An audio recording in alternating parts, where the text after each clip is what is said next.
The content you're about to hear may be graphic in nature. Listener discretion is advised.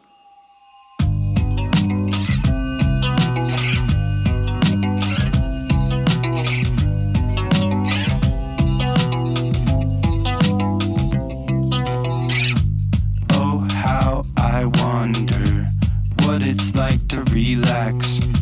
See the sky down under. Hope my plans collapse. Oh, how I'm under the surface of my tears, falling down asunder the meaning of my years.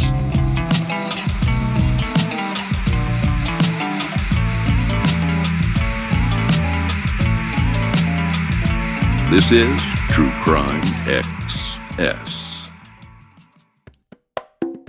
Where we left off after a lot of update in the last episode, we had a short portion of a story, and we were talking about the murder of Diana Robertson and Mike Remmer, where their child had been left at a local Kmart out in Washington State. And I had sort of promised, like, this is going to go a lot of places, and that's where we're just going to pick up. So we had this little girl saying that her mommy was in the trees. Her body is eventually found, and then Mike's truck was found. Now, what's interesting about this is there's blood stains in the front passenger seat of Mike's truck, and Diana has a tube sock tied around her neck. It pretty much instantly starts to get connected to another crime. Where we left off in time was technically Mike and Diana is around Christmas 1985. For this next part, we have to go back a little further in time to August 10th of 1985. And the couple that we're talking about here is Stephen Harkins and Ruth Cooper. Do you remember this Unsolved Mysteries about them? I don't really remember it now. So I think there's a wiki page that's been started. It's like a paragraph long about this, but there's definitely Unsolved Mysteries, and there's a lot of newspapers.com stories about these cases. The gist of this is 27-year-old Stephen Harkins and his 42-year-old girlfriend, Ruth Cooper, they were living in Eastside Tacoma in Washington. They were both students at a vocational school. They were studying to become machinists. And Stephen, at the time, he had been working as a truck driver. Now, Ruth was a single mom. She had 5 kids. And this couple had been dating for about 3 years. I think they'd been living together for the last 2 years. They loved camping. According to Michael Harkins, who's Stephen's brother, he described him as absolutely charismatic and unforgettable in not just his looks, but also his personality. On the evening of Saturday, August 10th, 1985, Stephen and Ruth go to a friend's wedding reception in Tacoma. Afterwards, they leave and they go on a weekend camping trip at Tule Lake near the towns of Yelm and Roy in southern Pierce County, Washington. The plan was they were going to camp out Saturday night, and Sunday night they were going to come home. On August 12th, Stephen and Ruth don't show up for work. So this is a Monday. Their families report them missing. That same day, a man drives past a campsite at Tule Lake, and he notices that the couple's Volkswagen station wagon is parked there. He didn't think much about it, except when he drives by it again on August the 14th, he notices that the car is still there, parked in the same spot. So he decided to take a look at it. Inside the car, the man finds Stephen's body. He's lying on the front seat of the car. He's wrapped up in a sleeping bag, and he had been shot in the forehead. It appeared that he had been killed while he was sleeping. The couple's pet dog was found shot to death about 800 yards away from the car. Now, Ruth's shoes are found at the scene, but there's no other trace of her. So as far as the police are concerned, when they find Stephen's body, they believe that Ruth has been kidnapped. Her family searches the nearby woods. There's other search efforts for her, but no trace of her is found. 2 months later, on October the 26th, this is still 1985, Ruth's skull is found by hunters walking along the dead end of 8th Avenue South near Harts Lake. This is about 1.5 miles from where Stephen's body had been found. 2 days later, on October the 28th, her body and her purse are found in heavy brush about 50 feet from her skull. She's been shot in the abdomen, and around her neck, there's a tube sock tied. So a tube sock is just a white sock that stretches far up the leg. A lot of times they'll have slight stripes on them, like 2 or 3 stripes or 1 stripe. Police believe that Stephen and Ruth's murders may be connected to Diana and Mike. We have to fast forward now. We've already been through Diana and Mike's case. It's where we picked up. Now we're kind of back in October 1985. Moving forward to when Diana's body is found puts us into February of 1986. So Crystal had been correct. Her mother was in the trees. Diana's partially decomposed body was found in the snow February 18th, 1986, lying alongside of Mike's red 1982 Plymouth pickup truck. She was nude from the waist up. She had been stabbed 17 times. According to police, they believe that the sock was used to control her rather than to strangle her. So it had been put around her neck as something to grab a hold of. They also believe that she had been there since the time of her disappearance. They didn't find any trace of Mike, and they end up being hindered by the ongoing snow. So at this point, we have at least 3 murders, and Mike is still missing. There are conflicting theories that are going to come out here. With this small an area, we have 2 women who have tube socks tied around their necks. Stephen and Ruth are only 15 miles away from where Diana had been found. This is an area where Mike had frequently gone out and set his traps. According to a quote from Unsolved Mysteries, Detective David Neisser of the Lewis County Sheriff's Department, he went to Pierce County to look at the sock that was found around Ruth's neck. And he says when he looked at the sock, hair stood up on the back of his neck and he shivered a little. So he and the Pierce County evidence technician, they realized that these 2 socks were identical. A couple of theories start to emerge here. One is that an unknown serial killer had taken and killed both of these couples. Mike's body had just been hidden better in that theory. Secondly, it was posited that perhaps Mike himself was that serial killer. According to multiple people, Mike carried a .22 caliber handgun when he went to check his trap lines. The bullet that had killed Stephen was from a .22 caliber weapon. It emerges, and this is on newspapers.com, there's some interesting reading. It emerges a little later that Mike and Diana had a history of domestic violence. He had frequently beaten her. And at one point, he told Diana that he could kill her and get away with it.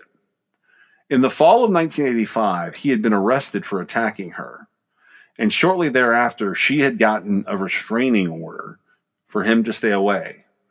But as Christmas got close, the couple gets back together. So there's circumstantial evidence that ultimately, at this time, they could get a warrant against Mike for Diana's murder. But they have to do one thing first that they're not able to do. Find him? Well, they have to prove he's alive. Because we have this other couple, both of the people are killed, a lot of similarities going on here. And according to the law enforcement that appear on Unsolved Mysteries, the court wanted them to prove that Mike was alive. Because if he's dead, it would mean an unidentified third party is going around killing people in the woods and they're charging the wrong person. If they can prove Mike is alive, he's a suspect, and it changes everything. Now, multiple people have said that Mike is innocent. They noted that in his truck, his coat's there, even though it's freezing cold out. I mean, it's snowing. It was also said that Mike didn't have any money on him to use to escape or go anywhere. And it was said by one of the law enforcement officials that Mike might have been the one killed first in terms of the couple, because they didn't believe that he would have let what happened to Diana happen. You and I have talked about this a little bit over the years. What is your theory of how that kid ends up at Kmart? There's several things about all of these cases that are interesting. There are some similarities. They are not too far apart geographically, right? 15 miles is not far.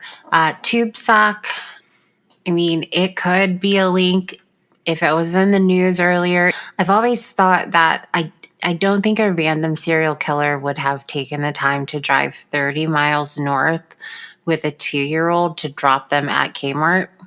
Right. That makes it lend more towards the dad doing it, right? I mean, that's what I think. Yeah. That's my first thought.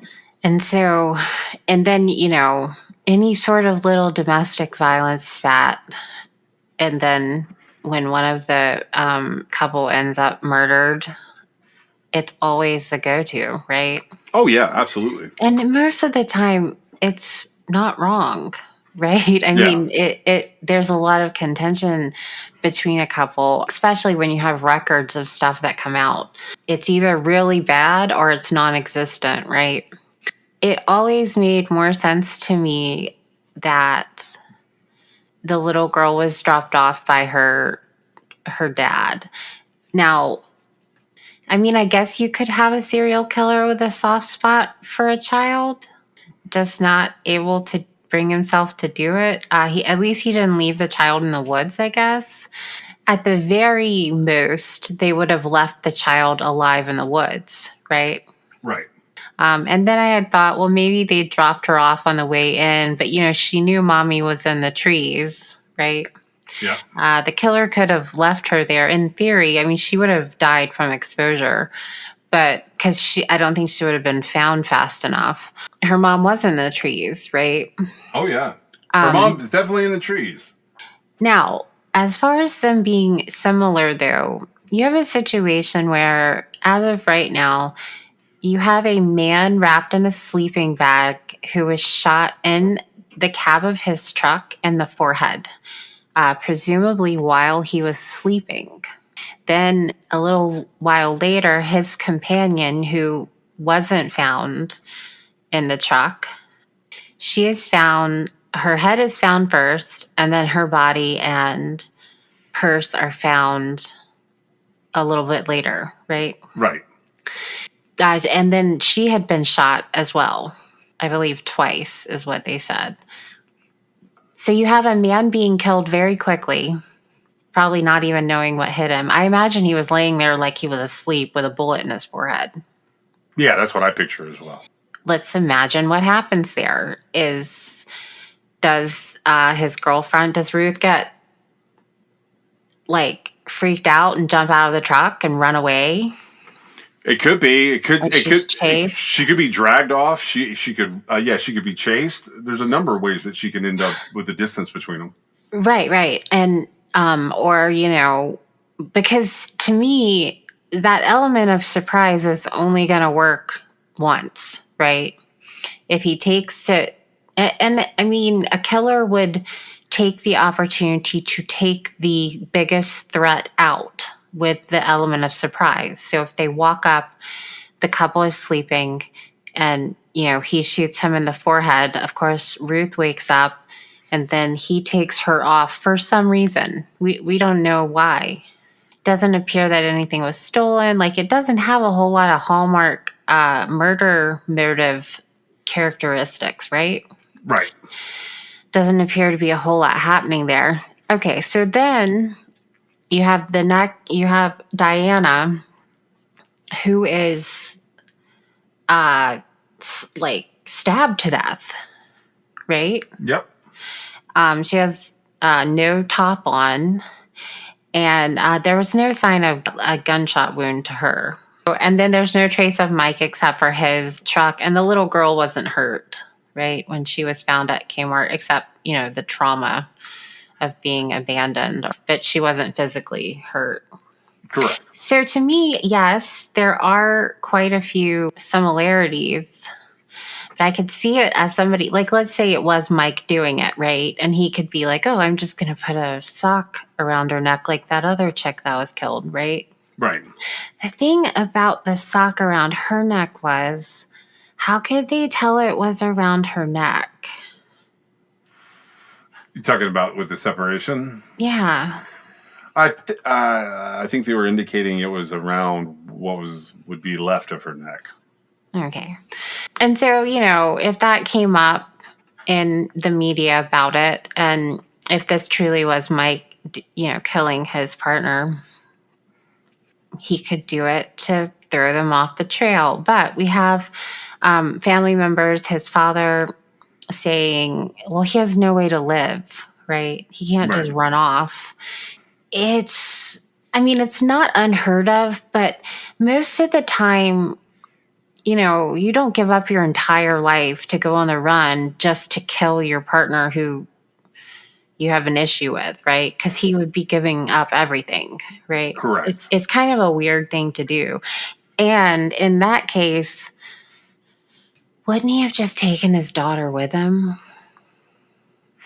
That's a good question. They say they've never come up with a solid motive for him to have killed her. They did say there was violence. Here's an interesting idea, though. If he's not killed her, and they're focused on like figuring out what happened to him, you've got another killer who might still be operating, right? Right. Yeah. No, you're right. So for Mike's part, okay, whether he's alive or whatever, the police wanted to get their hands on him. There were multiple people who had thought that they had seen him. He was definitely an outdoorsy guy. I mean, he's setting traps and checking his traps while they're going to look for a Christmas tree. And I hate to say this, but that's exactly what I expect from somebody who ends up being a serial killer, honestly. Kind of, in a way. I mean, it really is. Certain people can live off the land. Certain people can't. In this instance, like, he could be the serial killer. He had been working as a roofer. He was an accomplished guitar player. From what I can read on the internet, which is not a whole hell of a lot, even though he had been charged with domestic assault, they were still together. The employer that he had at the time was Seattle's Queen City Sheet Metal and Roofing. They described Mike as being a typical roofer. He worked hard, he played hard, did a lot of things outdoors. So this case takes a number of turns. Mike stays the person of interest for a long time. He's considered a prime suspect in Diana's murder because of the restraining order and the charge. According to the local police, they claim that he's the only one they can find that seems to have a motive for her. Mike's family and friends, they believe he's innocent and that this could possibly be the work of a serial killer. Shortly after Stephen and Ruth had left that wedding reception, so this is the night they're headed to the lake, the last night they're seen alive, a man had arrived looking for Stephen, and he told guests that he wanted to settle a dispute over damage that had occurred to Stephen's Harley Davidson. So Stephen had a motorcycle. He had allegedly been feuding with a guy who had damaged his motorcycle. Nobody mentions this guy being an actual suspect or person of interest. It's just brought up in one of the blurbs about Stephen.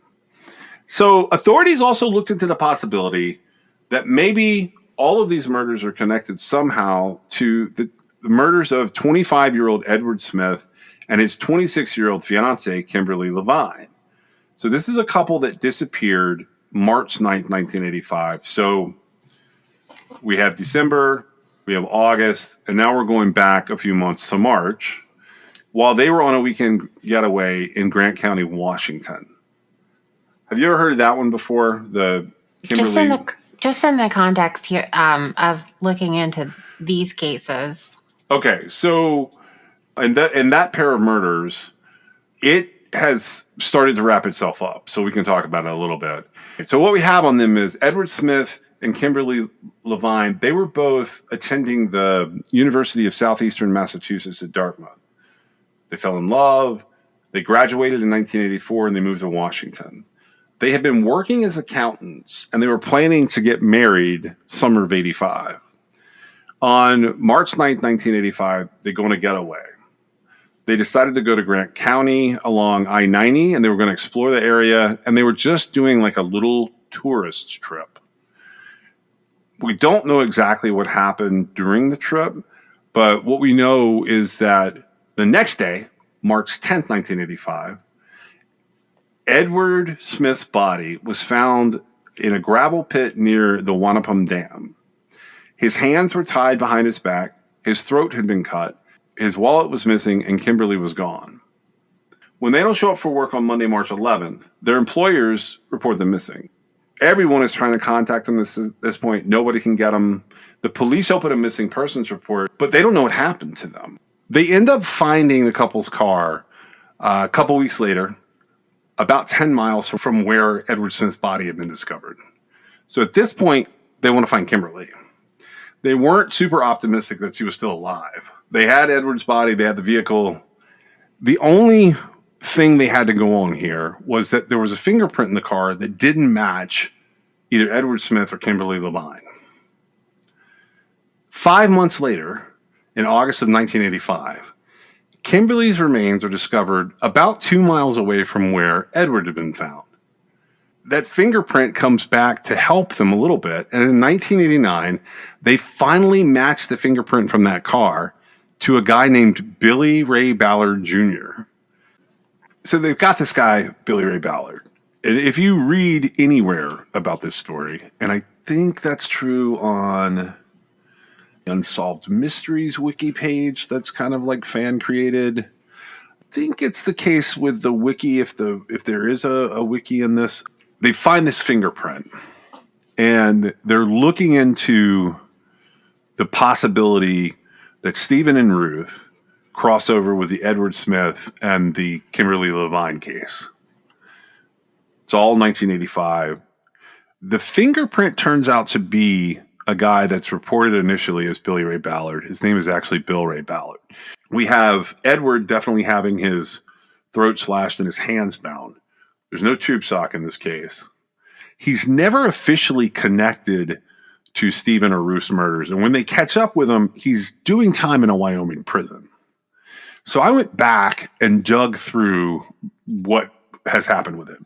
Now, he pleads guilty to Kimberly and Edward's case. Whether he did that or not, I couldn't really tell you because of the guilty plea. He is still on Wyoming time. Even though he pled guilty in Washington, he's still serving a Wyoming sentence. Oh, because that's where they found them. Right. So his sentence there was 10 to 20 years for kidnapping, facilitating a felony, but it has this like note at the end that the person was released unharmed. Now, that's for Wyoming, and I'm going to say this. I don't know exactly what it means. But from what I can tell, according to their official website, for some reason, he's in Tutwiler, Mississippi, at the Tallahatchie County Correctional Facility. Make of that what you will. He has, on that sentence, Bill Ray Ballard has and I think it's the same guy. It's the same age, same everything. Looks like it. He appears to be up for parole in May of 2029, and a full discharge of that sentence January 12th, 2036. Whenever I see stuff like that, it makes me go, okay, what am I looking at?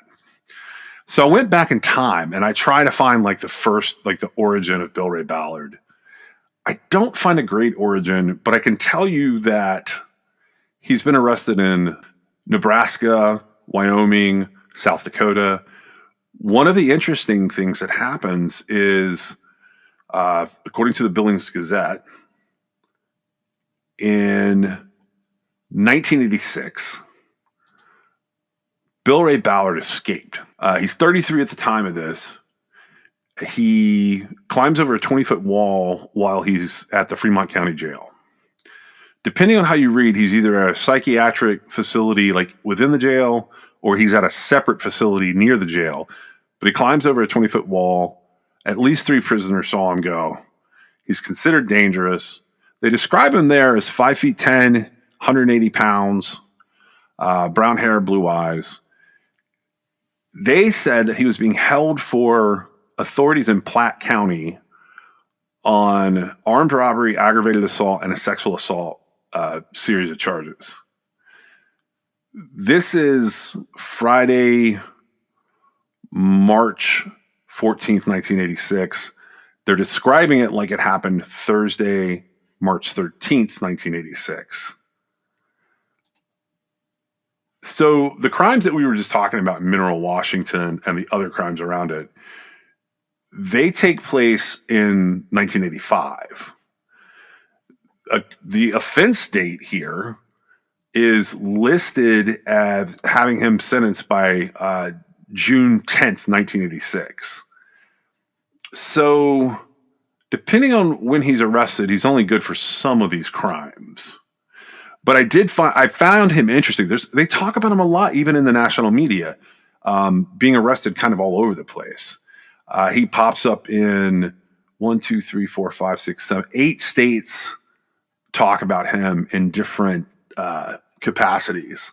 So he's somebody, like, at some point, I want to go down that rabbit hole and see like what he really did, because he does appear to be alive. He does appear to have pled guilty to 2 of these murders. They're not the murders we started with, because remember, we're talking about Mike and Diana, and then Stephen and Ruth, and now we've got Kimberly and Edward. Those have a fingerprint that is in Edward's car. It ties to this guy, Bill Ray Ballard.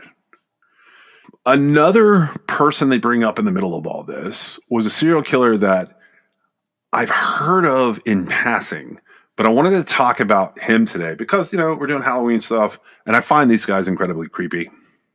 Had you ever heard of this serial killer? I've heard of him. I don't know a ton about him, but I'm familiar with part of the story. Yeah. I did find a reference to him in this book that like my kid reads that I have on my, it's on my main shelf, and it's innocuous looking. It's called the Encyclopedia of Serial Killers. And I always forget that it's sitting there. So sometimes people looking at the bookshelf will be like I typically keep those type books elsewhere, but he's not talked about a lot. And he comes up here.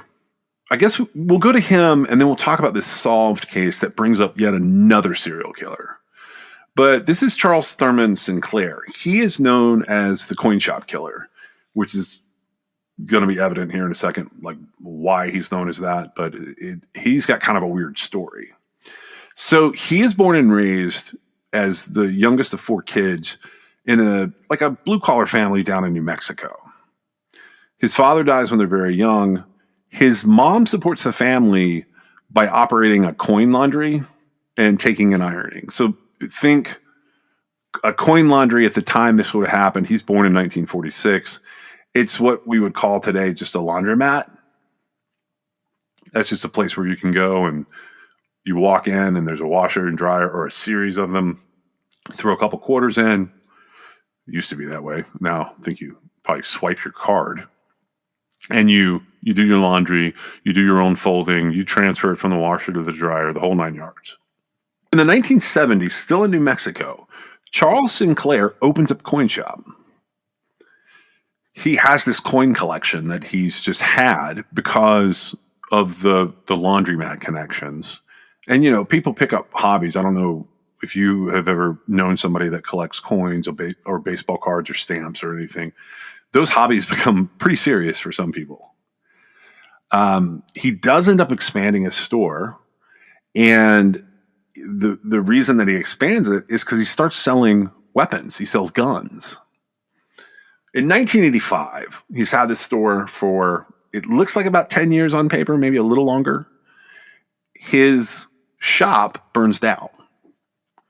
Now, local investigators, they think it's arson. They never come to an exact cause of what happened, and they never charge anyone.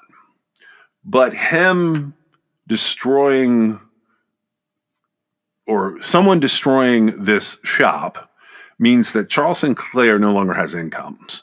When you default on loans and mortgages, creditors come and they start looking for the collateral that you had used in the first place. And part of his collateral was that he had put up his guns as like the guns he was selling as stock. And his gun collection was not in the shop at the time that it got destroyed. So he packs up his family and they leave New Mexico at this point. Now, he has this interesting thing that starts happening that we can follow as of July 1990. He starts robbing coin shop owners to take like the most valuable coin collections. His victims were then killed because he didn't want to leave a witness. There was no known motive, just that like he didn't want to leave a witness for his robberies. So the method of each robbery was about the same.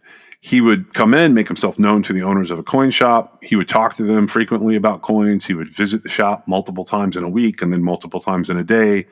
He was leading them on like he was going to be making some kind of purchase from their collection or to add to his collection. This constant interaction with the owners made him seem like somebody they could trust. He sort of became a regular. He was actually learning their routines and their patterns and their security for each of these stores. He would then arrive to one of these stores close to closing time, and with a small caliber weapon, he would shoot and kill the owners, and then he would clean out the store of what he wanted.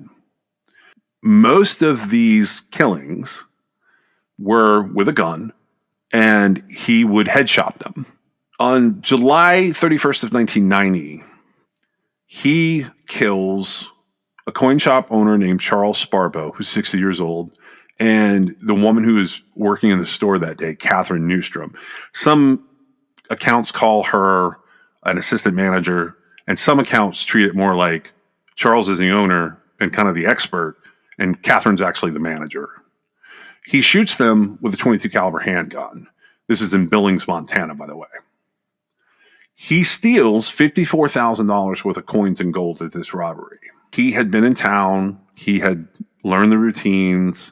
He became like a regular. He had told the owners and other people that he was a farmer from a nearby town to Billings. Now, Jim Sparbo, he's Charles's son. He was suspicious of how frequently Charles Sinclair was showing up. He had paid attention to how Sinclair would like park away from the store. He had represented himself as a farmer. He did not dress like a farmer. And Jim had noted that his hands were smooth, like somebody that worked more like a banker's type job. He did not act in time to get back to the shop.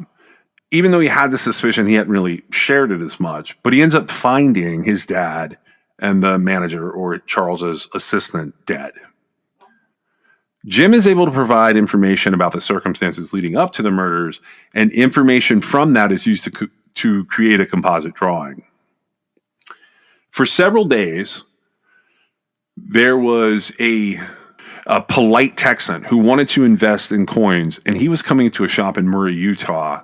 This is in May of 1990. The shop is called Legacy Rare Coins. And this guy, who says his name is Jim Stockton, he waits around until the owner of Legacy Rare Coins, Kelly Finnegan, had closed up the shop. And as Kelly Finnegan is putting the valuables in the safe for that night, Sinclair comes in. Kelly turns around towards Sinclair, and he gets a single shot to the forehead. Despite being shot in the forehead, Kelly Finnegan survives. This bullet manages to not seriously wound him. He even remains conscious throughout. While he's on the floor, he pretends that he's dead, and Sinclair robs the store of around $60,000 worth of merchandise. In his pocket, later on, is an antique pocket watch that he had stolen out of the shop safe. He gives his son a Rolex watch that Sinclair had stolen from the other owner of the shop. Now, there's a non-coin shop murder in here. This is the murder of Robert and Dagmar Linton. They are a working class couple. They're located down in San Joaquin County in California. They were on the verge of retirement, and they would take trips up to Lake Comanche and to New Hogan Reservoir. In the summer of 1986, So we went back in time from this Utah robbery. Robert and Dagmar, they were heading north and west. They were hoping to see the World's Fair, which at the time would have been in Vancouver.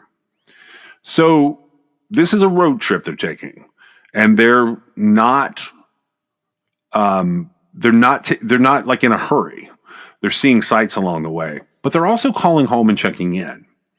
They get to Washington State and they stop calling home. So a campground staff member in Washington State finds their red and white trailer empty at a campground that the staffer's working at. Their pickup is found at the Seattle-Tacoma airport. Now, the pickup is mostly clean. There is some blood. There are 3 distinct types of this blood. One matches up with Robert, one matching Dagmar, and one of them is from an unknown person. Inside the trailer and inside the pickup, there was evidence of distress and there was evidence of a struggle. Now, there's no remains. But the family and authorities, based on the circumstances, they conclude that the Lintons had been murdered. They actually hold a memorial for them October 19th, 1986. The investigator from the case is from an area called Brennan, Washington. His name is Pete Piccini. He starts tracking financial transactions on the Lintons' credit cards. The Lintons' credit cards have been stolen in all of this, and they were being used. So Pete is able to trace the transactions as they wind through several states. In one instance, a large bearded white man with a bandaged right hand is seen using the credit cards to purchase a clarinet. When the credit cards use gets reported to the press, he stops using them. But at this point, Pete was interviewing multiple suspects, and this included a suspicious-looking man in a pawn shop who has a bandage on his right hand. Family members get a little confused by all of this, and they're not sure what's ultimately happening here. This is a long investigation. But on August 16th of 1990, police officers in Alaska finally make an arrest, and that arrest is Charles Thurman Sinclair. When they look at him at first, they're looking at him for connections to at least 8 murders. So we're in Anchorage again. The police officers raid his storage shed, and they find maps. They find multiple machines and instruments used for creating false identifications. They also find Claymore landmines, C4 explosives, and a huge, extremely expensive and valuable coin collection. Once they've arrested him, there's more and more evidence uncovered, and they start to realize that this man, Sinclair, is linked to the Lintons murders. Sinclair has the exact same scars on his right hand that he has scars on his right hand that would align with the bandages that Pete Piccini had remembered from people's description and from the fact that he had interviewed him under a different name because of his suspicious behavior in a coin shop earlier in 1990. They eventually find a clarinet in Charles Sinclair's home, which of all the things to trace you to a murder, this clarinet is traced back to having been purchased by Robert and Dagmar Linton's stolen credit cards. That's a lot, right? I mean, it's kind of undeniable. There are a lot of crimes that link back to Charles Sinclair. This is strictly based on who the victims were. Most of them were coin or antiquities dealers, and the manner of death, which is almost exclusively gunshots to the head. So we get a little bit of a timeline here. David Sutton in Everett, Washington, is found dead with a gunshot wound to the head January 27th of 1980. Sutton's antique store was robbed of $80,000 in silver dollars. Thomas Rohr of Mishawaka, Indiana, was killed during a robbery of a coin shop he managed on August 28th, 1985. That's going to be important. Reuben Lee Williams, this guy named Lucky, He's in Vacaville, California, when he is killed with a gunshot wound to the head, and his coin shop is robbed November 1st of 1986. Leo Cachette of Spokane, Washington, he is killed with a gunshot wound to the head, and when his coin shop is robbed on July 14th of 1987. Leroy Hoffman of Kansas City, Missouri, he's killed, and his coin shop is robbed of thousands of dollars worth of coins on March 12th of 1988. Hoffman mentioned to his wife that there was a man that was a local farmer who was frequenting his store and had inquired about selling him, not buying, but selling him a large collection of coins. So Pete Puccini has him for the Linton murders. We have multiple other murders that he thinks about. And at this point, he had even suspected that Charles Sinclair might be related to the November 24th, 1989 rape and murder of Amanda Stavik. However, DNA evidence in that crime, which may come up in a later series for us, it led to a conviction of a different person. So when he's arrested on August 16th up in Kinney Lake, Alaska, these investigators have put together a ton of information on him. He ends up being held on a $500,000 bond in the Palmer, Alaska jail. Montana authorities, they start seeking extradition for him. They have charged Sinclair with the murders of Charles Sparbo and Catherine Newstrom, and they have requested his extradition to stand trial. Utah authorities then hit him up with the Kelly Finnegan case. In that case, it's attempted homicide and aggravated robbery for the robbery that he had committed at Legacy Rare Coins. So that's August 16th, 1990. I don't know what they're doing in Alaska with these guys, but he is found dead in his jail cell October 30th of 1990. So basically 2 months and a couple of weeks after his arrest. And none of these cases are technically closed in terms of adjudication. He comes up in this conversation about having killed these couples. He doesn't fit, and now we're going to talk about him for a minute. Does he fit serial killer for you? Well, interestingly, so it didn't occur to me until we got to the very end. I watched a documentary special from that interviewed his daughter and what happened from her point of view. Okay. And so he is a bit of a serial killer. I find it odd. Like, I don't think that he raped anybody. I find it odd that they have linked him to. Well, that's the one investigator, and that case is closed with a different person at this point.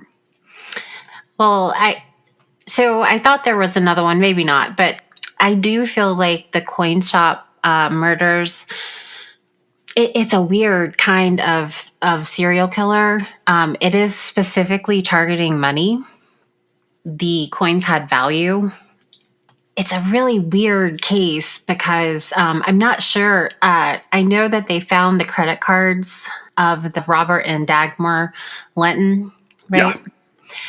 And that seemed to be kind of odd as far as his motive goes.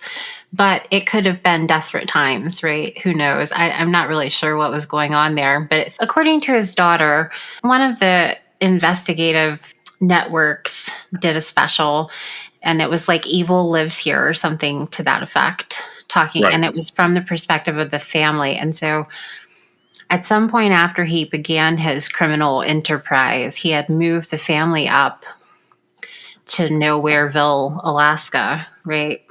And his daughter was youngish at the time, probably like a young teenager, and they had no suspicions that he was a murderer. But he did travel for business, and it was her opinion that, like, basically it was his only way of making a living was robbing these stores and I guess the people's credit cards, right? I believe it was her clarinet And I say that because I'm not entirely sure, but that seems to ring a bell. Like, so he had bought her clarinet with the couple's credit card. When she found, obviously that would be hard to take. And when she was doing this show, she was a much older adult, right? But it's a very sad case all around because it was such a waste. It was a waste because he had this family that loved him at home, and he could have done something else, it seems like. But he's one of the killers that, because of the way he had set things up, either through diligent planning or happenstance, he was nomadic, right? Right. In that the killings, they happened all over the place, basically. They just had specific links with the coin shops. Now, how common was it for coin shops to be robbed in the 80s? Well, I don't know. There's a lot.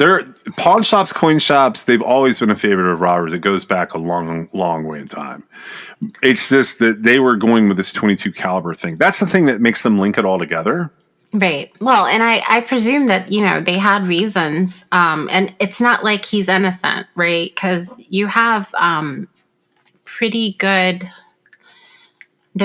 evidence that's linking him to Several of these at murders. least, yeah, if not all of them, at least most of them. And the coin shop goes along because he had I almost want to say it was almost vindictive or something. I'm not really sure what was happening there psychologically with, the fact that he, his mom working at the coin laundry and then him having the coin shop and then him whatever happened to his coin shop where it was no longer a thing and then robbing coin stores. I mean, there's a lot of psychological issues happening there, right? In my opinion. I mean, there's just no way that it's not all connected. It seems like, I believe if I remember correctly, after the shop burnt down is when they moved and he was on the run from his creditors, not wanting to give up the guns as that he had put up for collateral.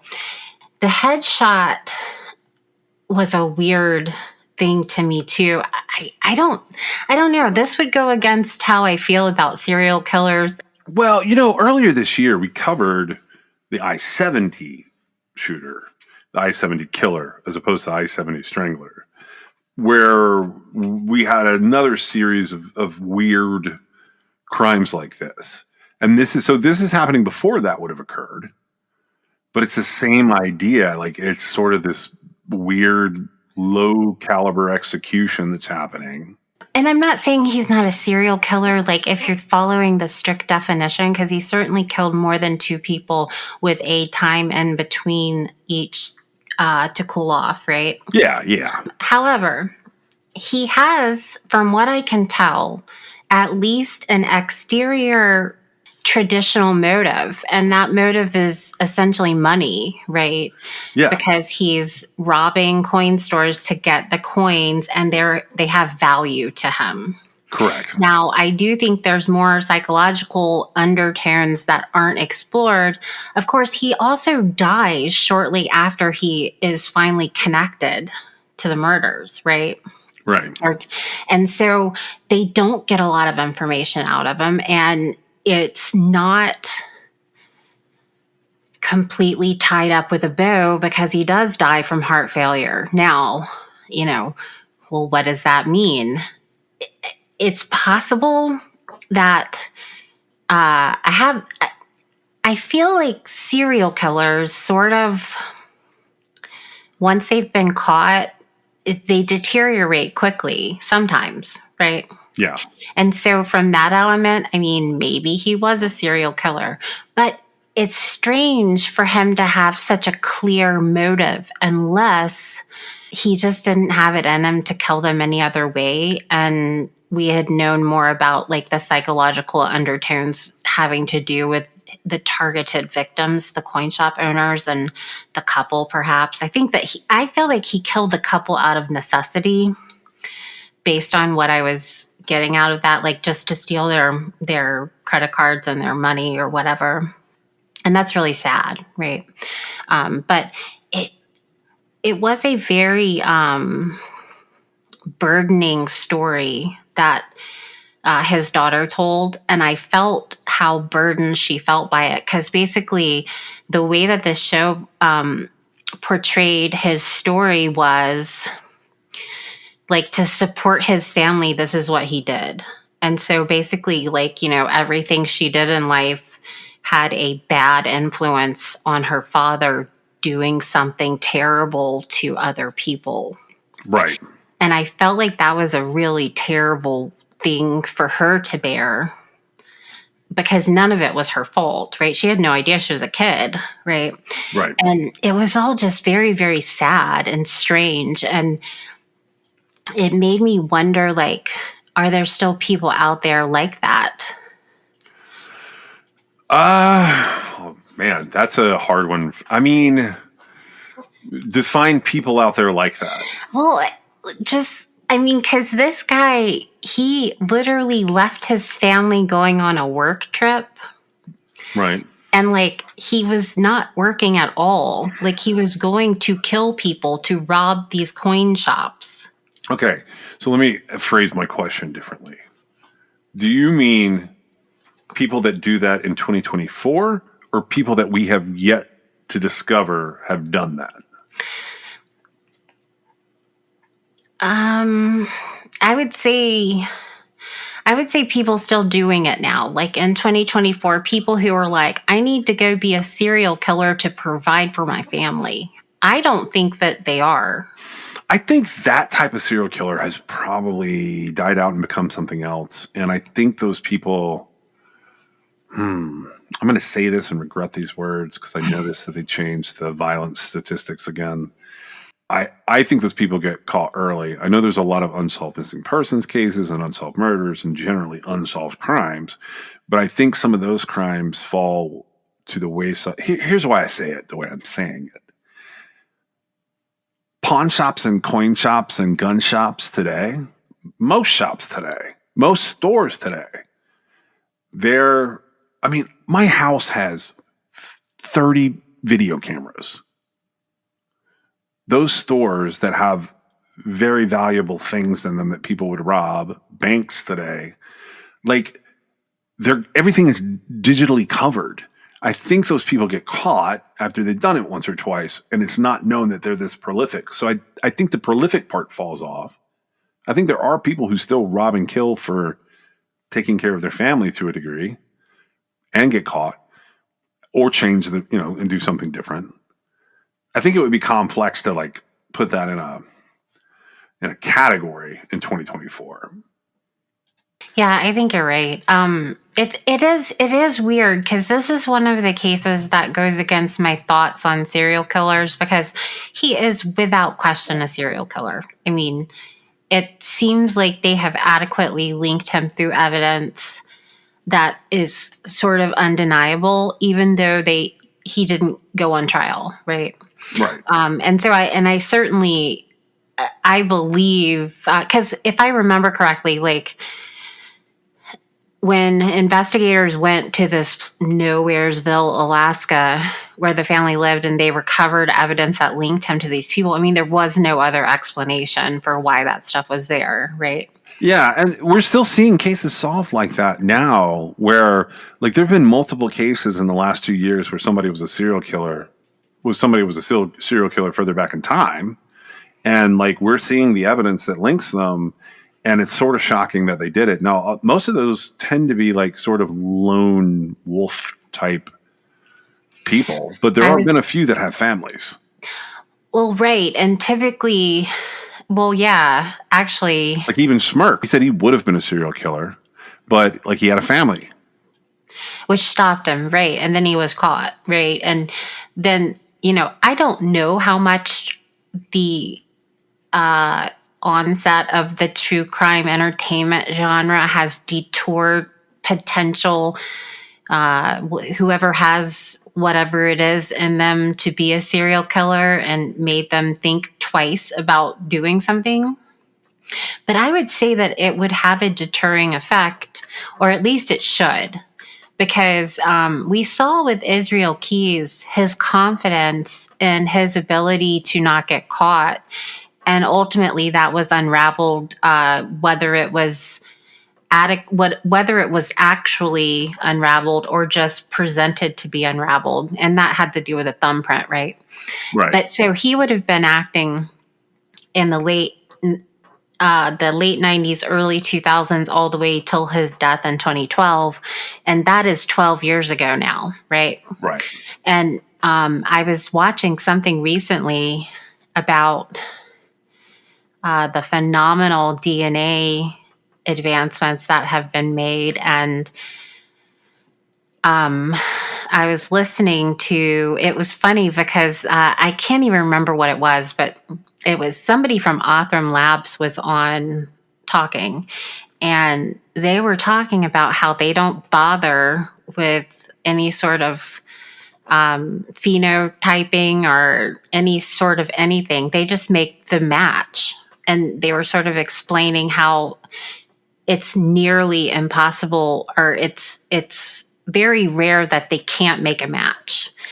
And the little tiny bit of material that they can get off of stuff, even, cases 40, 50 years back, right?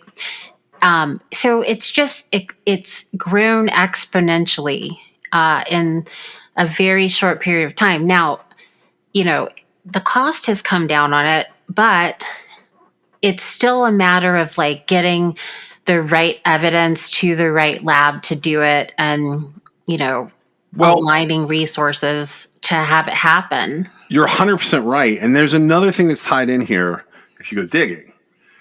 We've talked about this case before, but I do want to kind of summarize it.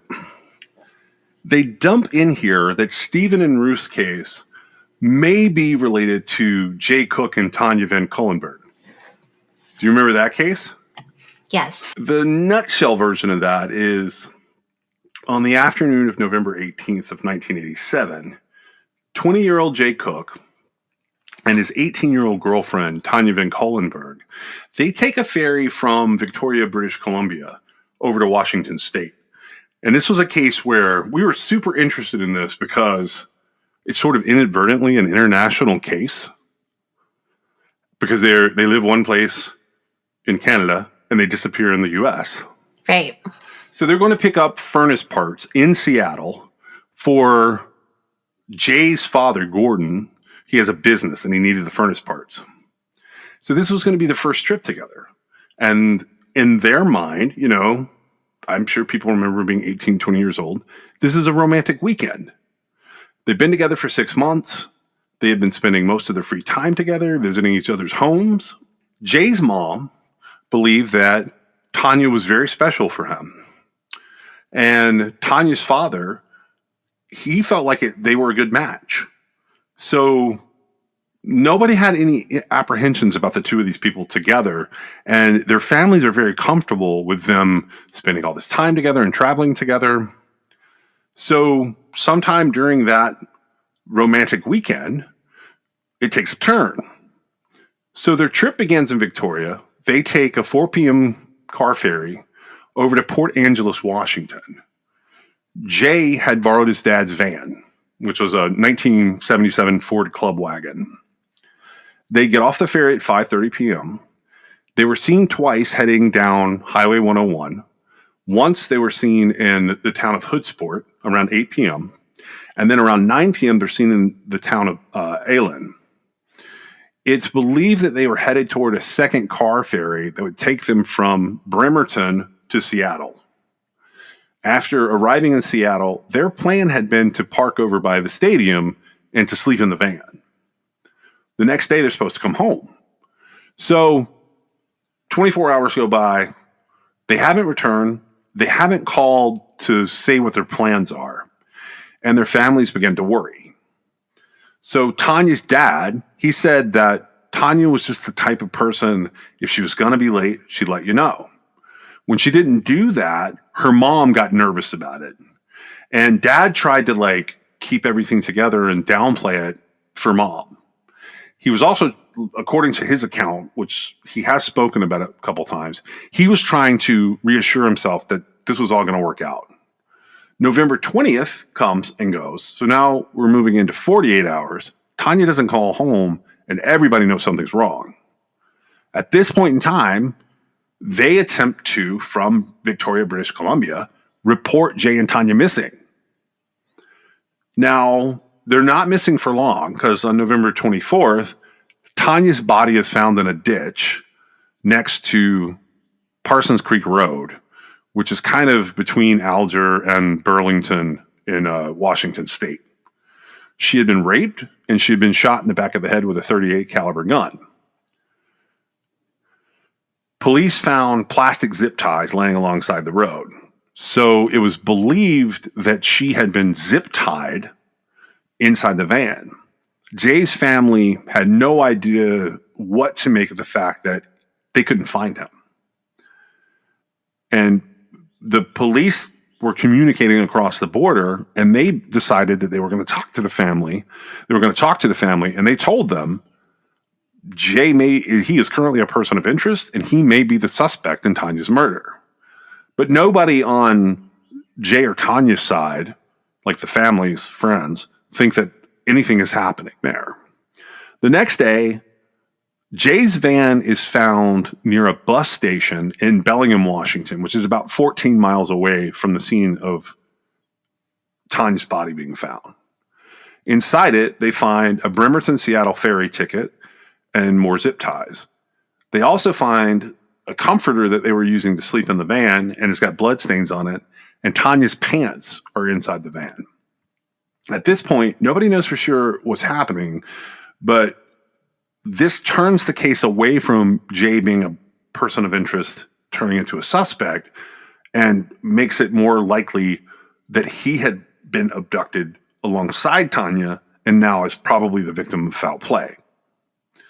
So there's a tavern a couple blocks away from where the van is found, and police get a tip that there are zip ties there. They also find the keys to Jay's van. They find Tanya's driver's license, her wallet, and they find a partially empty box of ammunition. They also find a pair of plastic surgical gloves. There's a detective that talks about this. I think it's in the Unsolved Mystery episode, but it might be in some other crime show that covers this.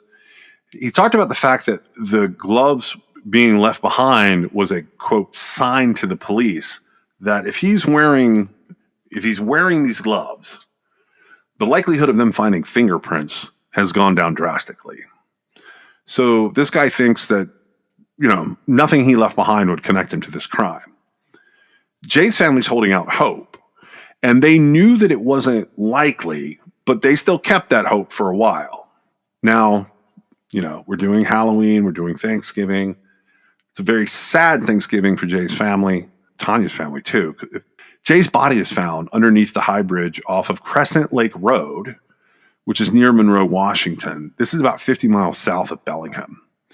He was laying there, had been covered with a blue blanket. He had clearly been beaten with rocks, and he had been strangled with twine, and around his neck were 2 red dog collars. His hands were still bound with zip ties.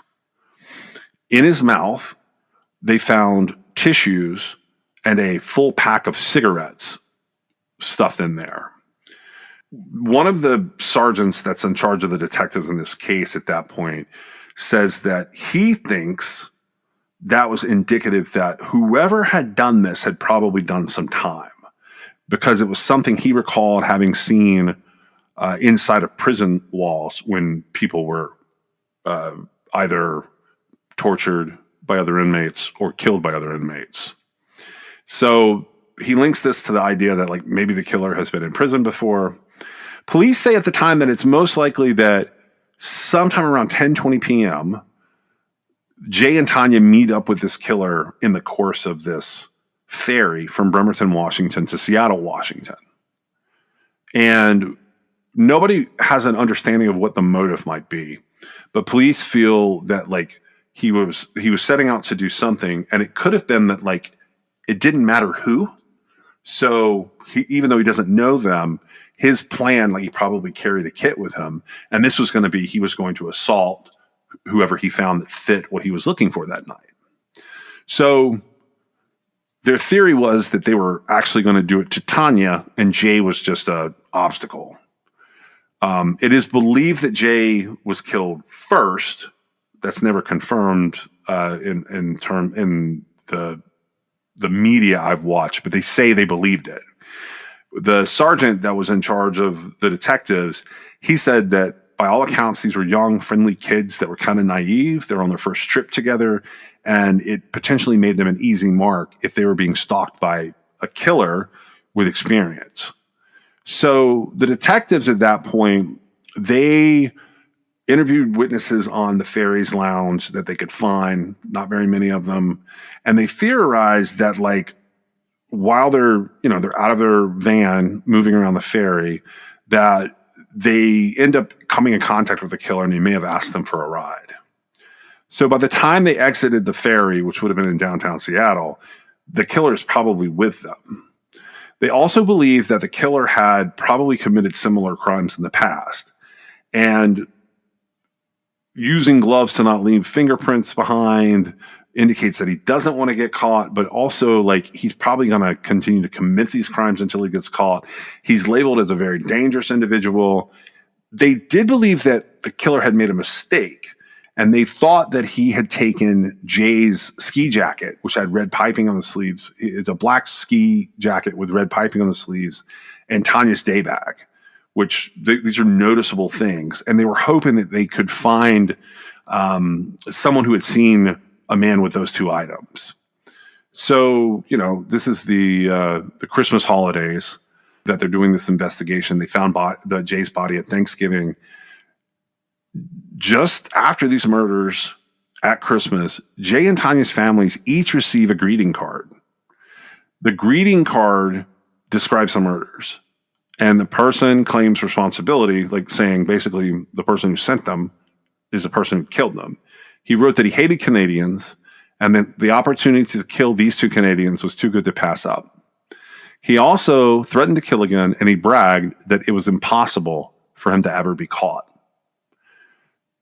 To date, as of the second update in the Unsolved Mysteries, they had received 19 of these cards mailed over 3 different holidays. The cards were postmarked from New York, Los Angeles, Seattle. The cards were all written by the same person, but sometimes they would be signed Tanya or Jay. The handwriting was distinctive. I think you can see it on the Unsolved Mysteries wiki. They had weird phrases in them like "Hallelujah, Bloody Jesus," greetings and salutations that would kind of repeat throughout. It's block handwriting. It's pretty difficult to discern anything related to that. To my understanding, the cards aren't fully linked to the killer, but it's been a while since I read through all of the information on this, because we covered this in the past in a different way. As for suspects, police believed that this killer on the lounge boat is someone who came with a kill kit, committing murders. So he's going to have zip ties, a gun, knives, gloves, other tools he's going to use when he meets them. That's an odd thing to carry around with you, or to have in a vehicle. That, are you going to drive this vehicle off the ferry? Like, how's that going to work if they meet him on the ferry lounge, essentially? Based on the way that Jay was killed and the evidence that was found with his body, we have the idea that the killer may have done some time in prison. His efforts to conceal his identity indicate to police that he's someone who reads about crime or is familiar with police procedures. They look into the possibility that the murders had been connected to all these other couples that we've been talking about, including Stephen Harkins and Ruth Cooper. So the case kind of just dies at that point. It airs October 25th, 1989 on Unsolved Mysteries, and it gets documented, I think, on Forensic Files and another show. I can't remember the other show off the top of my head, but I remember reading about it because of what I'm about to talk about. Genetic Detective. It was much later, though. Oh, okay. I saw it, but I didn't. But I never remember the name of that show. Glad that you pointed that out. Yeah, and Forensic Files. It's actually Forensic Files 1992, so it's also much later. Oh, okay. That's why it escapes me. I wanted to point out really quick. They did determine who had sent all those correspondence because the DNA didn't match the very relevant DNA sample left with the victims. They knew the person wasn't. They don't name the person. Oh, is this the older guy that they said was in a home or something? Yeah, he was in. The comments that were, so the guy's not named. He was older. He was Canadian, and the statute of limitations on what he could be charged with had already run out by the time they figured out who it was. And he had severe mental problems, and he was in his 70s when they figured out who it was. Okay, so but he had been doing it. He was younger, right? Like he was in his 50s when he did it. Yeah, however, because they didn't. Okay, so the information, I believe it was 2010 is when they figured out who it was. Yeah. Okay. I do remember this now. Now that you're saying that, it's coming back to me. But they did not give his identity. All they said was they had known from the very beginning that there was no way this was the killer because, again, the DNA on the letters didn't match. But the sheriff said that this person had almost an obsessive compulsive drive to write these letters. Gotcha.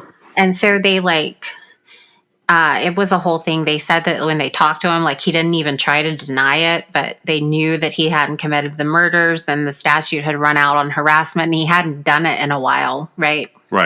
And so that is one thing. So it's sort of solved. We just don't know who it was. It was somebody that wasn't relevant to the crime though. Got it. We have 1990. What I have jotted down here is that police end up locating a camera lens that had belonged to Tanya's missing camera at a pawn shop in Portland, Oregon. But it had come from another pawn shop that didn't have records from the time. So they could track it back so far, but it had been pawned multiple times. So by the time they are looking for it, the records kind of fizzle out. So they weren't able to determine who originally brought it in because the records after a while indicated who had sold it. The timing didn't make sense. Right. And so that led them to all the different killers, the nature of the crime. They were asking everybody, right? Yeah. Not only that, they did a lot of DNA comparisons in this case over the years. I saw that Robert Yates was ruled out by DNA and Charles Sinclair that we were just talking about. He ends up being ruled out by DNA, but both of them had been active in Washington in the 80s. So in April 2018, Snohomish County investigators, they pull up one of those Paraben DNA snapshots. So they have a killer that they have a composite of the killer that they made out of the DNA evidence from the scene. Right, and so that was in. Do we know when that was? 2018. That was the composite. Okay. Yeah. So as a result of this, here's what they released. They think it's a guy that's a Caucasian male of European descent. They think he's got either hazel or green eyes, light skin. He could have freckles, and it's possible that he has some form of male pattern baldness. So they give us multiple versions of what he might look like. They give us age 25, age 45, age 65 from this Paraben information.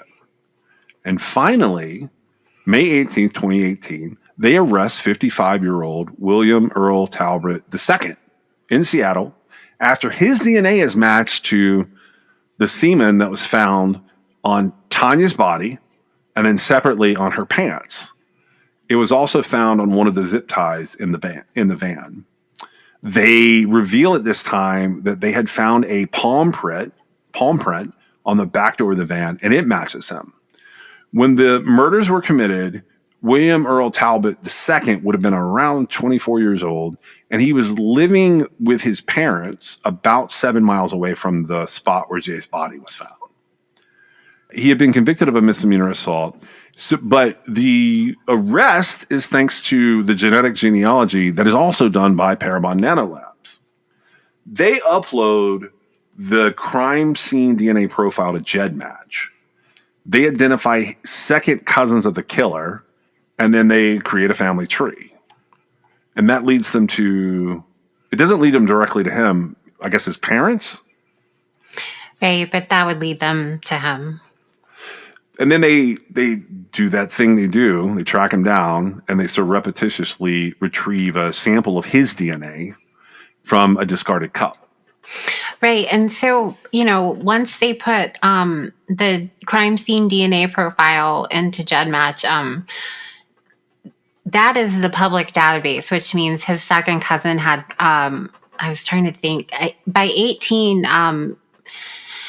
the Golden State Killer had been caught and Ancestry had updated its terms and conditions. So it was definitely there by choice, right? Right. His second cousin had. They could have opted out.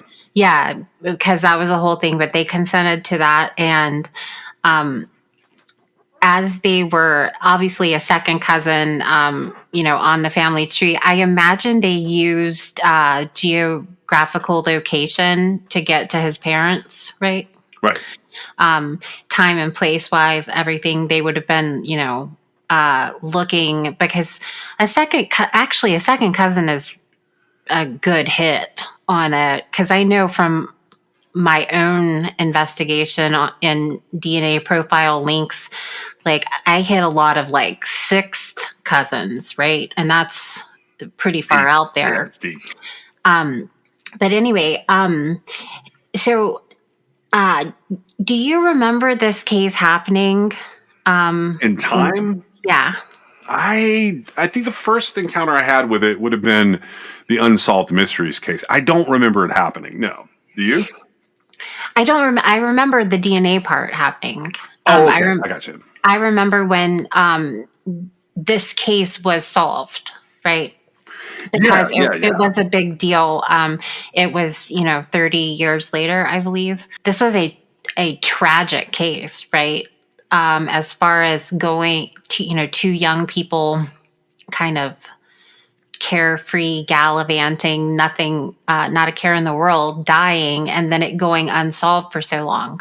Not to mention the starting, around 2010, they started ruling, or actually, I don't know when it started, but they had ruled out all these serial killers because of the direct DNA profile that they got, right? Yeah.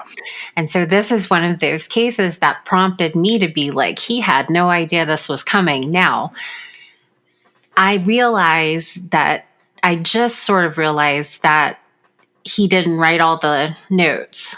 But my thinking was, like, because in the notes, the person is taunting, saying, "You'll never catch me," or whatever, right? Yeah. And so he didn't actually do that. But I was thinking to myself, like, this guy was very surprised. Not to mention, okay, so he's arrested for a crime that happened 30 years ago, and he's only 55 years old. Yep.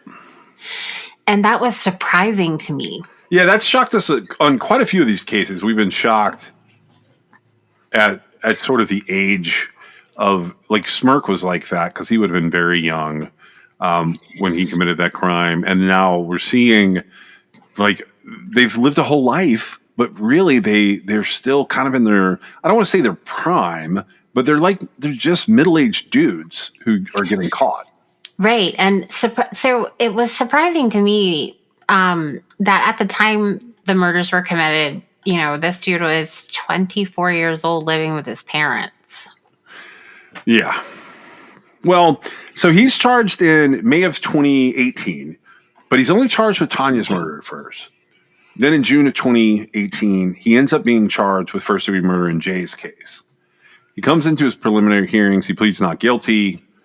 Investigators then put out a press release, and they said, anyone who knew him between this time and this time, I think it was 86 and 88, or 85 and 88, we want to talk to you. This next part kind of surprises me, but really doesn't. Several of his former friends get in touch with the police. So what surprises you? That he had friends? Well, I mean, it doesn't surprise me that he had friends, but, like, I would hate it if my friends from, like, I'm not the same age as this guy, but if my friends from when I was 22 22, 23, 24 years old, like came forward to talk to the cops, I would be shocked that they remembered anything about me. Yeah, but if you had killed somebody, Right. That's the difference in us, though. I feel like that would be, which I don't think it would happen, but if like it came out that somebody I knew 30 years ago had killed somebody, I would be thinking really hard about it. Now, it's unlikely I would remember anything, but in the event I did, of course I would come forward. And I do think that these people were close. Like, I think one of them was like a roommate. Yeah. So that would have been like, that's more that than would have just an been acquaintance. right.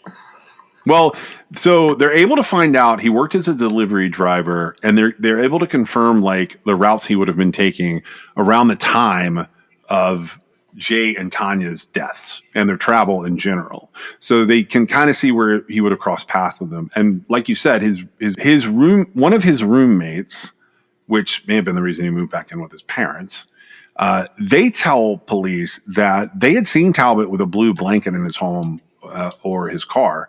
It would have been similar to the one found on Jay's body. And this same guy notes that Talbot had a tumultuous relationship with his family. He had allegedly broken his sister's arm on one occasion. He was involved in drugs. And when he would drink, the personality changes that he had were steep. They also recalled that in fall of 1987, there had been a bronze van parked outside of his home. They recalled that Talbot had taken this roommate to the same general area at some point where he believed that he had been to the spot where Jay's body would be found later. And so, does that make you think like the roommate suspected something? I actually think like it probably wasn't a roommate for super long, because like it sounded like the roommate seemed to think that like Talbot was a little creepy. Well, and okay, I do find it really hard to believe that he recalled seeing a bronze van on a misty day. And is that what the description was? A misty, like rainy? It was a misty day in fall of 1987, which would have been 31 years earlier. I find that strange. I would find that a little weird too. There's no telling, and I'm not saying anything about the roommates. I'm not saying anything about it, except like I believe that if you thought really hard, you could think of some stuff, but that's quite, of course, if he only lived with him for one fall, right? Yep. And he remembered that, the bronze van was while they were living together and it was the fall time. I mean, I guess that could be a process of elimination as opposed to a memory. I had trouble following some of the roommates' trial testimony to determine like when they had lived together, because the trial's taking place in the 2019 or so. And yeah. I was under the impression he had been living with his parents at the time of the crime. But then we got this roommate testimony. So I'm not saying I didn't understand it. I'm saying that like some of it didn't match up exactly, but it was so overwhelming, I don't think it really mattered. Once you get the DNA. Well, I was going to say, not to mention the fact that, the DNA comes into play, and really that's that's the only thing connecting him to begin with, right? Yeah. But it is the thing that connects him. Right. So June 2019, about a year after his arrest, he goes on trial for the murder. His defense tells a story, and that story is that Talbot and Tanya had sex, but that she and Jay were killed by someone else. And that makes sense, because what other defense is there? Yeah, there wasn't much to it. The prosecution tore it apart. They pointed out a lot of different things that didn't make sense. They brought out some interesting details. I'm not going to bring them all up here because they're personal to Tanya. But the idea was she was in a foreign country at a time. She probably wouldn't be having sex with her boyfriend. And like why would this happen? Well, not to mention, I believe that his DNA was found on a zip tie. His DNA was all over the scene. Right. So that would be kind of contrary to consensual, to a consensual encounter, I think. Not to mention she was traveling with her boyfriend, right? So it's just weird, but that would be very unlucky. Right. And so he gets convicted June 28th. July 24th of 2019, he's sentenced to life in prison without the possibility of parole. Can we just take a second right here and like pluck this guy from obscurity for in 2018 to be put on trial June 2019 for the crime that occurred in 1987. Now he's sentenced to life in prison without the possibility of parole. And this had to have hit him like a ton of bricks, right? It did, but I'll tell you one thing that hit me like a ton of bricks. So he's 24 years old, right? Mm-hmm. This is some sophisticated shit as far as killing, with the zip ties and the picking them up on the ferry and killing 2 people. It's like hard to wrap your head around that. I mean, sort of, but he seemed to be. I mean, ultimately, I'm not giving him like smarts for being like a great cover up of his crimes type guy, because ultimately he's caught. But my point is, like 24 years old, I could not imagine myself, me personally, having the forethought to like put together a kill kit to go commit a rape double murder. Right. And so I do feel like they're on it as far as trying to match the DNA, because again, this was a big deal. This couple was killed, and the DNA of the perpetrator was front and center of the case as soon as DNA was available, right? Correct. And so I have never heard it matching any other case. I haven't heard of that yet. I have not looked at Talbot in a minute. He came up today because we were covering this other stuff. Right. And there's actually more to what happened to him. Yeah. So Talbot ends up in December 2021, so a couple of years ago now. He actually has his murder conviction overturned by an appellate court in Washington. One of the jurors on the case stated during jury selection that she didn't know if she could be impartial because of domestic abuse in her family. The court stated that they were not 100% sure that the juror was completely free of bias. And they decided that that affected the outcome and conviction in this case. Now, the state's attorneys, the prosecutors, they're on this. They appeal this decision by the appellate court. And a year later, December 2022, the state Supreme Court, they end up reinstating Talbot's murder convictions, noting that his defense attorney should have dismissed this juror prior to the trial if the defense felt that they were biased. I've looked at this. I have some questions about it. It doesn't completely wrap up for me yet. It does look like they could pull a habeas with this and say they were out of preemptive challenges or something. And I've read through the documents trying to figure out if that could happen. I don't know the answer to that yet, but that's really the only thing I've looked at related to Talbot. I haven't looked to see if like they're trying to track him down. Washington and Oregon out there, such a breeding ground for unsolved cases that like potentially he could be linked to something else, unless it's one of those cases where, for instance, if Tanya's body is not found till much, much later and that DNA is not there, he's never linked to it from that perspective. Or if the DNA from the crime scene just wasn't kept for whatever reason. Right. Or if it was, if over time it was. Because I don't know I don't know what like the statistics on it are, but I'm positive that not all cases have DNA like in CODIS waiting for a hit, right? Correct. And you know, I've talked about it before, how like extraordinary it is to have some of these law enforcement investigators, you know, keeping crime scene evidence that at the time they're putting it securely in the evidence container, they have no idea what's going to be used in the future to test it, right? Yeah. And it ends up in this case being, you know, it's the only thing. Now, do you think it's possible that Talbot like had this desire in him, he completed the desire, and then because you know, this is a chance encounter, right? For the most part, his delivery route, you know, could have possibly had them crossing paths, but for the most part, it's possible he wanted to kill somebody and get it out of his system or whatever. I think there's a number of ways that can go. Like, he could have kept doing it and we just don't know yet. It could be that, like, he wanted to get it out of his system. I've met those people. It can also be that like they thought they wanted to do it and the fantasy was better than the reality, and then it ruins it for them. I hate to say it that way, but like that's the only thing I can think of to describe.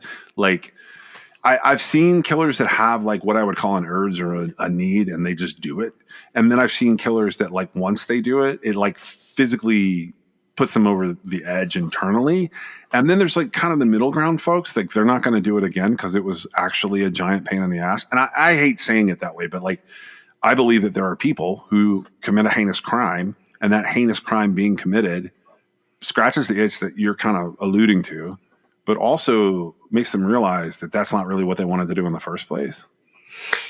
Well, I could see where people could really kind of ruminate or really enjoy like getting away with something, Right. like for a really long time. And then, which I don't know how much of it was him versus how much of it was, the defense attorney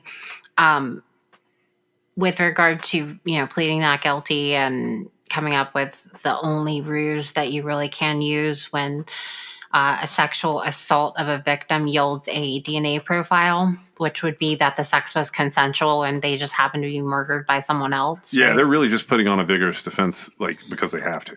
I don't know that I've ever actually had a case that I investigated and came to that conclusion where like the DNA sample wasn't relevant to a murder. No, I will say that I'm always open-minded to that. It's just like there's certain hurdles you have to jump over. And like a lot of times they box the perpetrator into not knowing the victim, right? Yeah. And then you can't really go back and say you had a consensual encounter with them when you've said you don't know them. Yeah. So we started all this with a couple of couples. Like, we've gone through like quite a few couples that we've talked about. And that was one of the things that kind of got us here. We didn't wrap up the first one, though. We talked about Mike and Diana. Mike's case does end up being wrapped up. It's years later, March 26th of 2011. A hiker discovers a partial human skull in the woods off of State Route 7 in Lewis County, which is still near Mineral, Washington. It's about a mile away from where Diana's body has been found. So police search the scene. They find a lower jawbone with teeth, this partial human skull that was the initial discovery, a rubber boot, some partial clothing, and in April of 2011, the remains are identified as Mike Raymer. So no other traces of him have been found. His cause of death could not be determined. They believe that they were able to rule out fully a gunshot wound to the head. So, take with that what you will. His gun reportedly was not found at the scene. But according to a hiker who found the skull, there was a large hole in the side of this partial skull. So what do they think caused that hole? Well, authorities said that he might be a homicide victim. We don't have any more information than that except the description of the hole and the fact that he could have been a homicide victim. I don't know. Like, I've seen things that people say are gunshot wounds that I don't believe are gunshot wounds sometimes. You get into statistics and probabilities there. Right. And I mean, that's fine. So if he had killed Diana and gone off and committed suicide, we would expect to find his gun, unless the remains that were found much, much later were drugged there by animals or something. Right. To everyone's knowledge, the gun has never been located. There is a large hole in his skull. I don't think that happens from animals. I was trying to think of I guess you could suffer like a wound to the head, and then maybe like the fragments could be picked apart by animal activity, possibly. But it would have to be a pretty bad wound. If you get hit with a hammer or like some type of like axe or bat or something, but that's not characteristic of the other murders here. So that's why I haven't, Sure, right. Much. The authorities did say it's possible that an unknown serial killer may have been responsible for a slew of these deaths. In this instance, kind of the four people that we start with, meaning Mike and Diana. and then Stephen and Ruth. I will say the Unsolved Mysteries wiki wrap up was pretty good. It said in November 2011, detectives submitted DNA found at these crime scenes to the Washington State Patrol Crime Lab for analysis. They also released a detailed description of the sock that had been found around Diana's neck. As you know, I don't know where the Ruth sock was found because she was decapitated. But it was a white, stretchy, knee-high basketball sock, about 3 feet in length, with dark navy blue colored rings around the top. They described it as dingy, meaning it had some dirt or tint to it. When it was found around her neck, it had been tied in multiple knots. Obviously, Jay and Tanya's case comes out of this mix because of William Talbot, but it's never said publicly, I don't think, if Talbot is even considered for Stephen and Ruth or Mike and Diana. In 2020, and this is according to Unsolved Mysteries Wiki, Pat Beal, who's a Lewis County cold case detective, was interviewed for a podcast called Washed Away. He said the police still believe that Mike would be a suspect in Diana's murder and that they were trying to get a DNA profile from Mike's remains to compare it to a DNA profile that had been found in the ligature that was used to tie Diana's hands. He also stated that there was testing being done on evidence from Stephen and Ruth's crime scenes. He said he wasn't sure if the cases were connected, but he noted that the socks, while similar, were not from the same batch. He said that if the DNA does not match Mike, then they will start comparing it to any DNA that might have been found at other crime scenes.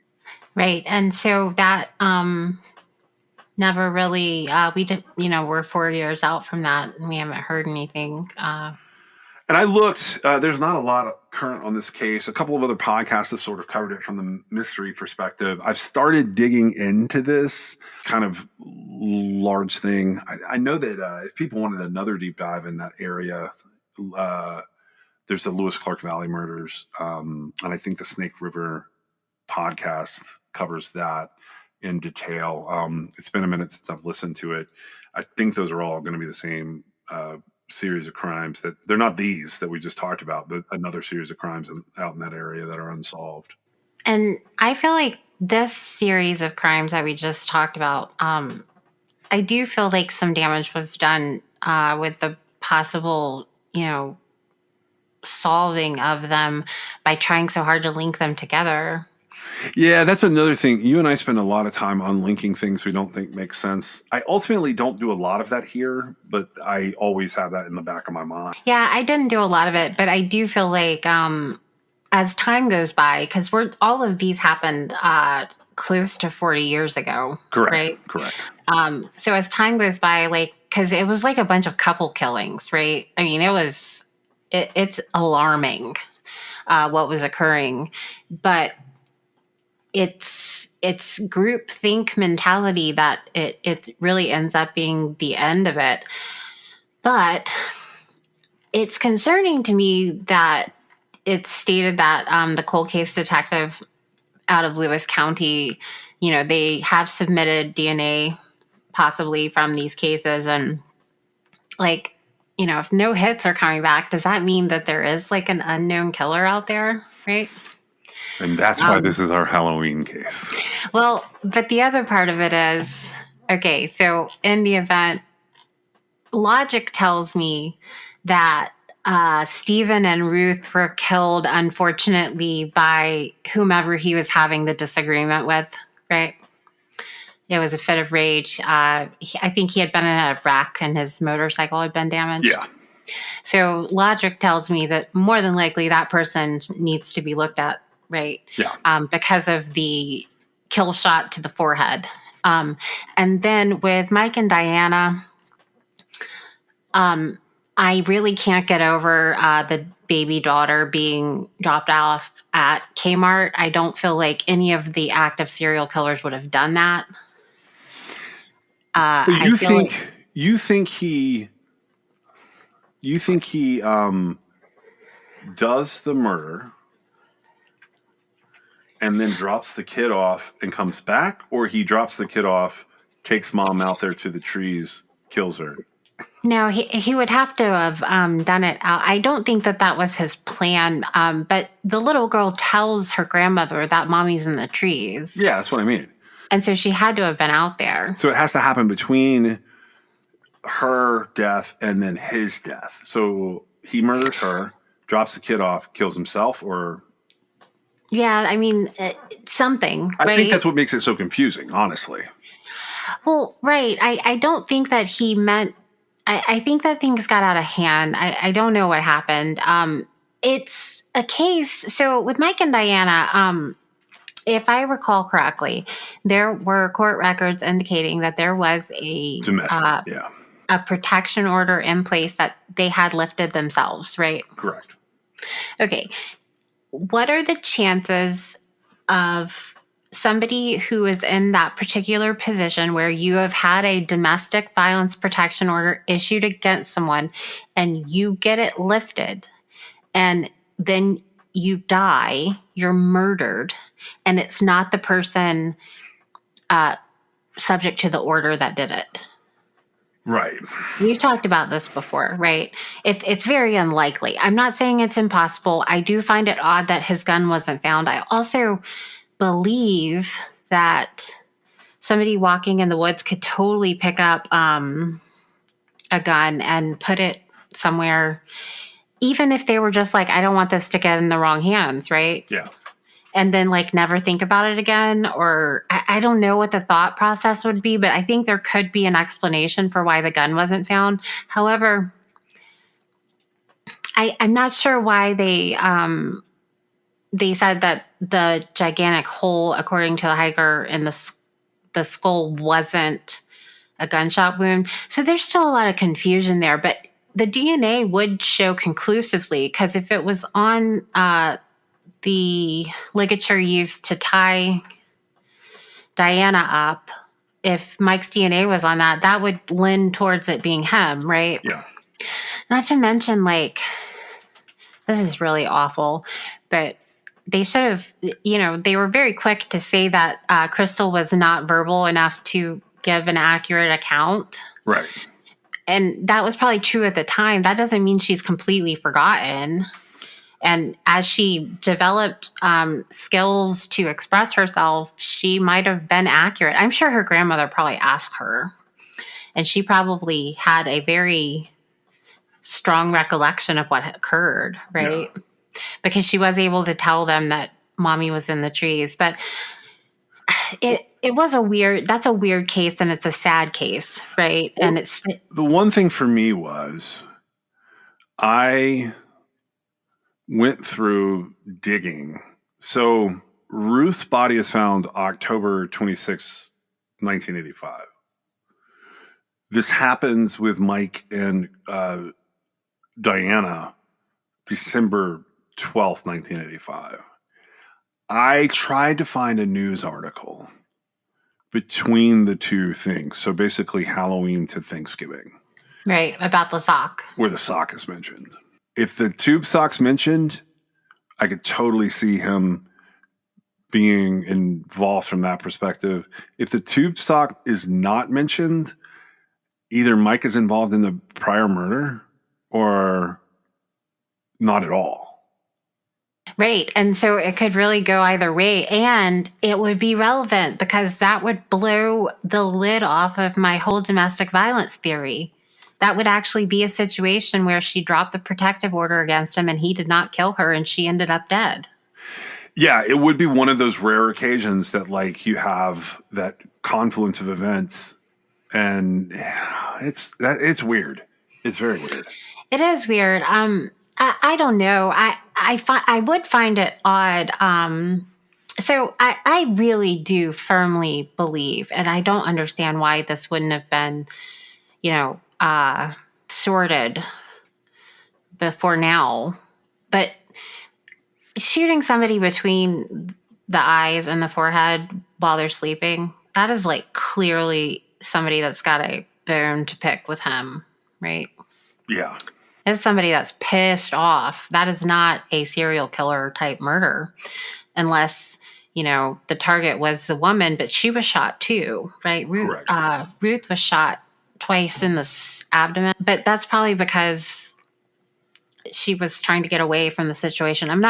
They don't really get into all the details about it, but the quick shooting, it's just like in Charles Sinclair where he was shooting the shop owners, right? Well, I think that's how he ends up in this mix, similar calibers. Probably, and stuff like that, right? And then Mike had a 22 that he supposedly carried with him when he was checking the traps, right? Yeah. It seems like, that's convenient. And then I had that whole thing about like how they know the sock was attached, right? Yeah. It's possible, that this guy had a beef and then maybe the same guy had a beef with Mike. We don't know who this is. No, we don't. And you and I have covered a lot of stuff taking place out there during this time period before this. I actually just had a little bit of deja vu and I was like, have I said this before? No, I don't think you have. I mean, Okay. we had other cases out there where we were, some we've covered on the show, some we didn't. Specifically, I'm thinking of John Aykroyd. And he was a weird one. That's technically Oregon, not Washington, and he stayed very close to home. I think the reason I even bring him up is because I think if you are dealing with a serial killer, I would want to look at the initial crime scenes and see if you don't have some kind of territorial issue, like some kind of super predator, somebody like that is doing this based on whoever gets close to his territory. He feels like they're fair game. That's a very holy rare, cow. Yeah, it's very rare. We've only seen like 3 of them, but they do exist. With which case, they're both of them? In this instance, it would kind of they're- have to be a mineral Washington super predator. Because it was 15 miles apart, right? Yeah. Do you have any stats on anything else happening there? Or just from this? Because it is 4 people. I mean, Well, it's not that kind of. We're doing a 2-parter for Halloween. No, I mean, yeah, there's a lot of unsolved murders in Lewis and Pierce County, Washington. I can send you a stack if you'd like to look through them. This was an interesting one from one perspective. One of my go-to sources, which I think you know this by now, is always NamUs. right. Mhm. So weirdly, and I'll give you these numbers and then I'll kind of drift away from this for a minute. If you go and look at mineral Washington, there's no missing persons. But if you pull up Lewis and Pierce counties, there are 147 missing persons. And just depending on where you want to start with that, they go way back in time. Lewis and what? Pierce County, because mineral spreads across Lewis and Pierce. There are a lot of missing persons. 154. Something like that, yeah. So if you go hunting in there, you'll discover a lot of children are missing in that area. Lots of them. Like a lot of teenagers go missing. So, you want to hunt it out. 84 to 85, I think I found 8 teenagers. That might have been 83 to 86, but there's a lot of people in there. So you could definitely go down a rabbit hole and find some stuff that could potentially be connected. This couples thing, though, that's rare. We've talked about this at length over the years, and I just wanted to stack a bunch of couples cases for Halloween because it's one of the scariest things. Like, I'll tell you what, I feel the safest when I'm out with my wife. When the 2 of us are together, I feel like, one, I always kind of feel safe. Like, I was going to say, you know what? I always feel safe. I am not worried. well, but in situations where the potential. Dude, I have been to other countries and flown to other countries, down like the streets of Paris, not even the slightest bit concerned with my own safety. And of course, my husband is. And he's freaking out. But that's one of the reasons that you're not concerned for your own safety. I guess not, but it never even occurred to me that I should be concerned, and nothing ever happened to me. So, I mean, I get it. These cases don't terrify you for Halloween. I need to come up with something better next year. Is that what you're saying?